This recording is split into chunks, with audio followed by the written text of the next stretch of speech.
Ok, vamos trabalhar e vamos estudar juntos plano cartesiano. Esse conteúdo está no módulo 1 do capítulo 2, estudo geral das funções, da sua apostila. O que nos chama a atenção no primeiro momento é a palavra plano, não tem como fugir disso. Acho que é muito importante destacar que quando você tem três pontos distintos e não colineares, você então está definindo algo chamado de plano.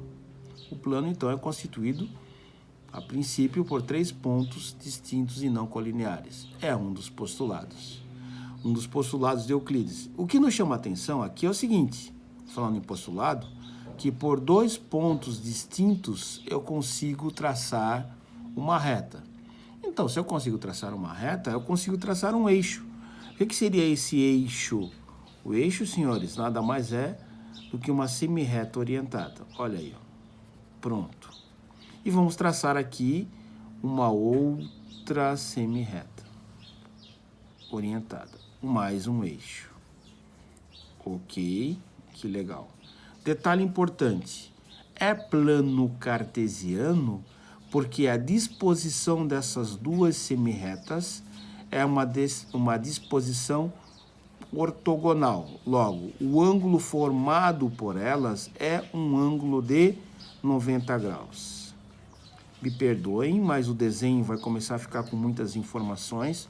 Portanto, então preste bem atenção. Esse ângulo aqui é um ângulo reto. Então, os eixos possuem 90 graus entre si. Por esse motivo, quando isto acontece, você está algo chamado de plano cartesiano, em homenagem a René Descartes. Lá de 1596 a 1650 foi o período que este grande matemático e filósofo esteve nesse mundo do nosso Deus, chamando a atenção e trazendo essas informações para a gente. E o que nos chama a atenção quanto a isto é que, devido ao plano cartesiano, você percebe que a folha de papel, como exemplo que está aqui, ela foi subdividida em 4 regiões. Cada região é chamada de quadrante. Então, no sentido anti-horário de giro, você já consegue definir o seguinte: primeiro, segundo, terceiro e quarto quadrante. É assim que se define, é assim que você lê e reconhece. Pronto. Aí tem um detalhe também que nos chama a atenção. Cada eixo coordenado, cada semirreta recebe um nome.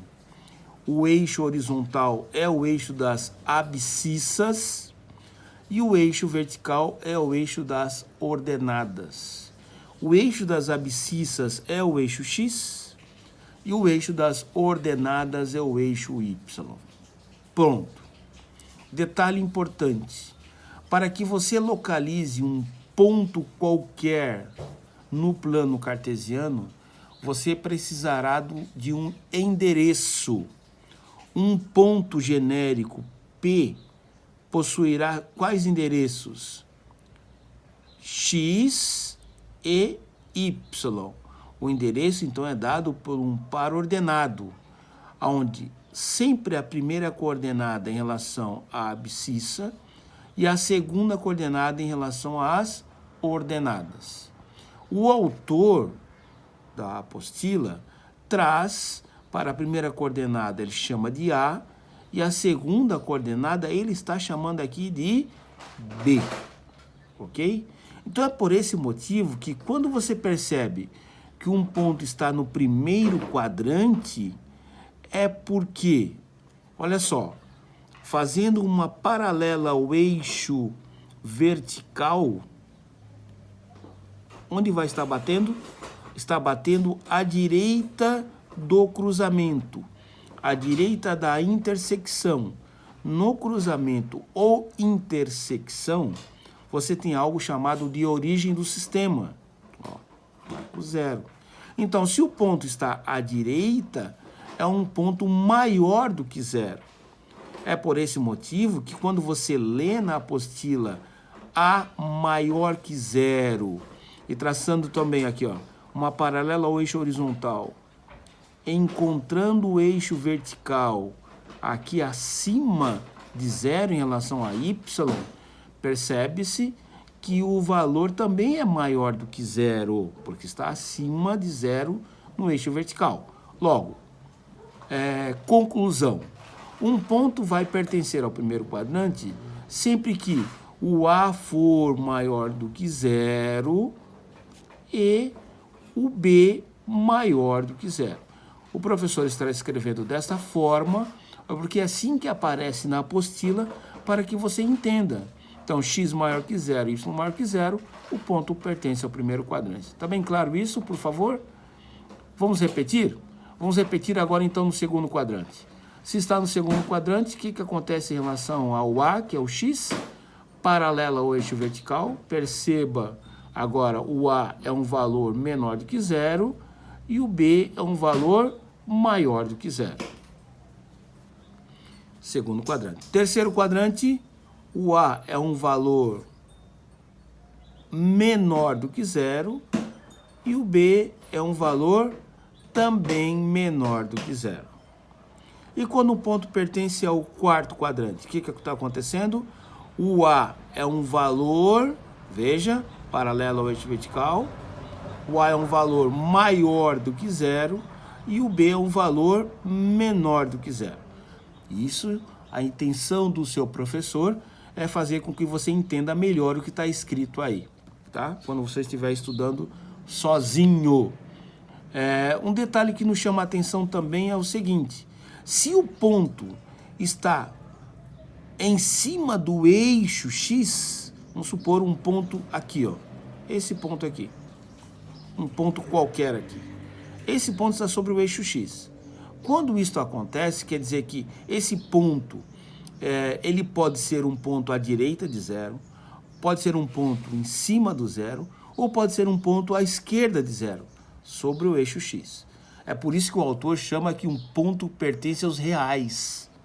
Então, o ponto A pertencente aos reais e o B igual a zero, significa que o ponto pertence ao eixo das abscissas. É porque o ponto pode estar em qualquer local em cima do eixo X. Vou repetir utilizando o eixo das ordenadas. Veja, você poderia ter esse ponto aqui, por exemplo, aqui acima da origem, poderia ter um ponto em cima da origem ou um ponto abaixo da origem. Estão sobre o eixo Y. Então, esse ponto B é pertencente ao conjunto dos números reais e o ponto A, de coordenadas A igual a zero e B pertencente aos reais, quer dizer que esse ponto pertence ao eixo das ordenadas, porque está em cima do eixo vertical. Agora, quando o ponto pertencer à origem do sistema, significa o quê? Significa que tanto A quanto B, A igual a zero e B igual a zero. Isso implica que o ponto vai ter x igual a zero e y igual a zero. Logo, será um ponto de coordenadas 0, 0. Ponto que está em cima da origem do sistema. Então, quando o ponto está sobre o eixo das abscissas, quer dizer o quê? Quer dizer que o B é igual a zero, ou seja, y é igual a zero. Você vai usar bastante isso, viu? E quando o ponto está pertencente ao eixo das ordenadas, quer dizer que o B é qualquer valor real e o A é igual a zero, ou seja, y é um valor diferente de zero e o x é um valor igual a zero. É um ponto que pertence ao eixo das ordenadas. Valeu? O detalhe que nos chama a atenção aqui no texto, que provavelmente alguns ficaram com uma certa dúvida, que eu quero chamar a atenção é o ponto A.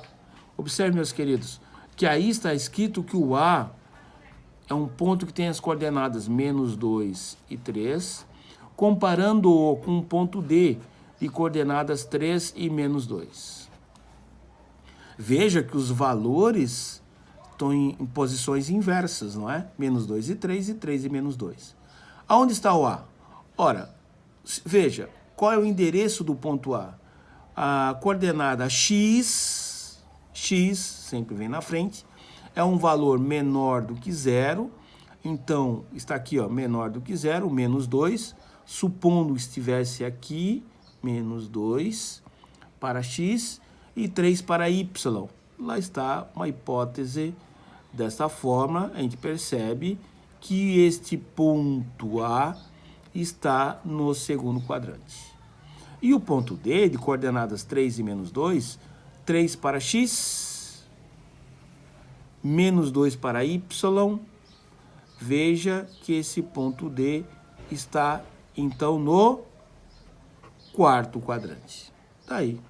Perfeito. Então, se as coordenadas tiverem posições invertidas, como acontece aqui, apenas está dizendo que as suas posições no plano cartesiano, é claro, não serão as mesmas.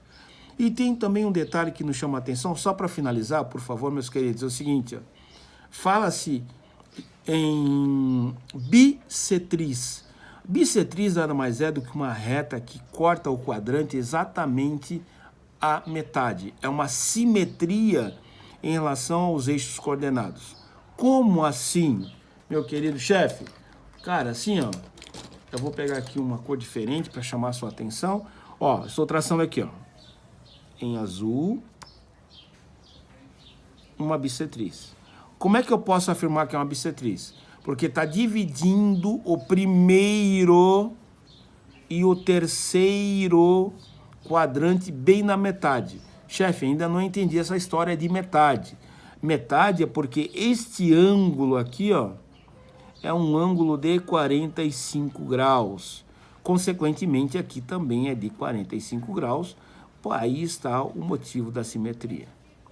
O que vai acontecer? Quando eu tiver qualquer ponto em cima dessa bissetriz que divide o primeiro e o terceiro quadrante, por esse motivo é chamada de bissetriz dos quadrantes ímpares. Qualquer ponto sobre essa bissetriz vai ter uma coincidência quanto ao seu endereço. Veja, um ponto qualquer aqui, aqui, aqui, aqui, aqui, aqui, aqui, aqui, aqui, aqui. Aqui não, porque aqui, já comentamos, aqui é a origem do sistema, bem no centro, não é? Mas qualquer outra posição, não sendo a origem do sistema, o que vai acontecer? Acontece primeiro que a sua coordenada x será um valor positivo e a sua coordenada y também será um valor positivo. E detalhe, os valores numericamente serão os mesmos, e ambos do mesmo sinal. Tanto é verdade que se aqui, por exemplo, for o menos 2 para x, aqui em y também será igual a menos 2. Esse ponto aqui, ó. É isso que vai acontecer. Se em x for igual a mais 3, em y também será igual a mais 3. Ou seja, essas são as características dos pontos que pertencem à bissetriz dos quadrantes ímpares. Ao passo que, na bissetriz dos quadrantes pares, vamos passar aqui, ó, uma bissetriz de novo, ó. Já comentamos antes, vou repetir. Bissetriz porque divide os quadrantes à metade. Como assim a metade? Veja, essa variação angular no sentido anti-horário, daqui até aqui é 90, mais 45, 135 graus. E aqui, então, ó,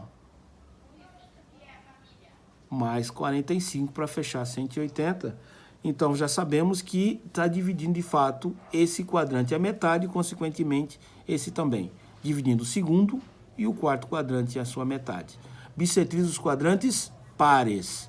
Agora, qualquer ponto sobre a bissetriz dos quadrantes pares, exceto o que está bem no centro, que é da origem do sistema, também tem uma característica. A coordenada em x, ela será um valor negativo e a coordenada em y vai ser um valor positivo. Por exemplo, se em x for menos 2, em y vai ser mais 2. Esse ponto será localizado no segundo quadrante. Ao passo que no quarto quadrante Se em x for igual a mais 3, em y vai ser igual a menos 3. Tá ok? Então veja que tem essa mudança de sinal, mas os valores em módulos são os mesmos. Meus queridos, um grande abraço. Estamos fechando por aqui. Me desculpe se foi um tanto quanto extenso, mas foi necessário. Procurei então ser o mais sucinto possível e até a próxima.